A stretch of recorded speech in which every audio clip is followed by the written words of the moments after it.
هي فيميل. يا لهوي يا لهوي يا لهوي يا لهوي يا لهوي يا لهوي. طيب النهارده بقى كان في ايه؟ كان في كاتش. ربنا اراد ان احنا نلغي كاتش تانية او يحصل ظرف في كاتش تانية علشان نكون سبب في ان احنا نمسك ونلاقي الكلبة دي. لا خدها دي يا وليد، يا لهوي خدها. بس هي دي بترضع؟ دي بترضع؟ خدها يا لهوي.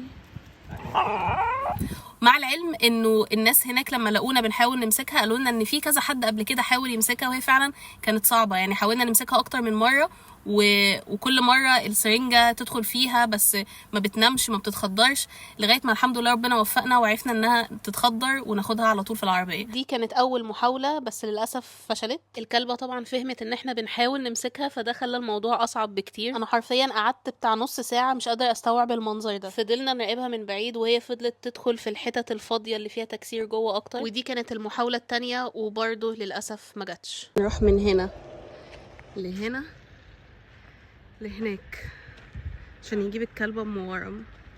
مشينا وراها بالعربية والكاتشر ضرب الحقنة فيها بس برضو ما جاتش، كأن جلدها ناشف مش راضي يتقبل انها تاخد الحقنة بالتخدير، لحد ما الحمد لله رابع مرة كانت هي الأخيرة. أصعب حاجة في أي كاتش ان احنا ما نفوتش الكلب اللي خدرناه. أول ما بيتخدروا بيجروا وبعد كده بيستخبوا في حتة عشان يناموا. انت بقى لازم تبقى مركز لحسن تلاقيه راح استخبى في حتة ما تعرفش تجيبه منها. واخيرا الحمد لله الهانم نامت والكاتشر شالها وداها العربيه. الورم ده ناشف يعني ناشف، ده محتاج ناشف يعني مش صديد. كان املي ان هو يطلع مجرد صديد يتفضى تاخد مضاد حيوي والموضوع ينتهي وترجع مكانها تاني، بس للاسف الكشف المبدئي بيقول ان ده كانسر. عامه هطمنكم بعد ما نعمل التحاليل ونشوف الدنيا هتمشي ازاي وادعوا لها ربنا يشفيها. شوفوا جمال، شوفوا سبحان الله ربنا بيرتب الحاجه ازاي. انا دي اصلا كلبه ما اعرفش ان هي موجوده ولا عمري شفت لها بوست حد بيتكلم عنها ولا كان في نيتي اصلا ان انا اروح علشان الحقها. انا رايحه علشان حمله تعقيم وتطعيم فقط، فاتحطت في طريقنا عشان نكون سبب في ان احنا نلحقها وان احنا ننقذها ونساعدها.